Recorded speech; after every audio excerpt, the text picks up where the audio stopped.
గ్రీవెన్స్లో వచ్చే అర్జీలను పరిశీలించి బాధితులకు న్యాయం చేస్తామని పలాస ఎమ్మెల్యే గౌతు శిరీష స్పష్టం చేశారు.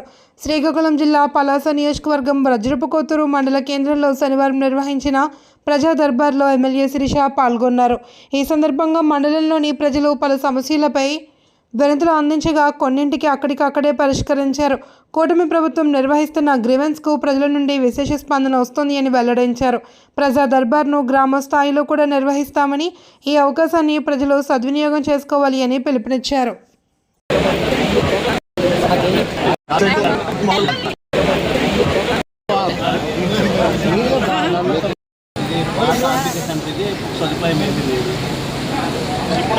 ఇప్పుడు శిక్షణ కేంద్రం కూడా ఇప్పుడు అందరూనే పెట్టుకున్నారు కదా, పవర్ కనెక్షన్ మరి ఎందుకు అప్లై చేయాలి? వజ్రపుకొత్తూరు మండలంలో జరిగిన గ్రీవెన్స్ కార్యక్రమంలో మండల పెద్దలు మరియు అర్జీదారులు చాలామంది ఈరోజు వచ్చారు. ఎక్కువగా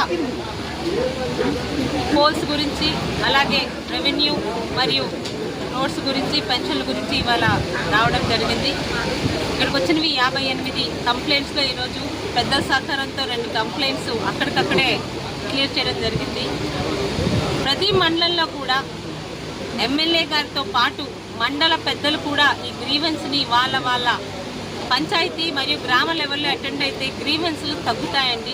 దయచేసి నియోజకవర్గంలోని మండలాల్లో, గ్రామాల్లో తెలుగుదేశం పార్టీ పెద్దలు కూడా ఈ గ్రీవెన్స్ కార్యక్రమాన్ని మీ బాధ్యతగా తీసుకొని మీ చుట్టుపక్కల ఉన్న కార్యక్రమాలకి మీరు మీ స్థాయిలో అటెండ్ అవ్వగలిగితే పార్టీకి చాలా సేవ చేసిన వాళ్ళు అవుతారు.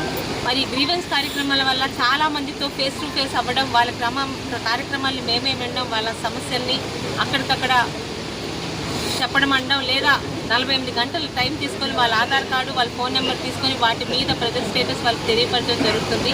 తెలుగుదేశం పార్టీ ఒక మంచి ఆలోచనతో పెట్టిన ఈ గ్రీవెన్స్ కార్యక్రమం ప్రజల నుంచి నిజంగా మంచి స్పందన, వాళ్ళ సంతృప్తి స్థాయిని కూడా పెంచుతుంది.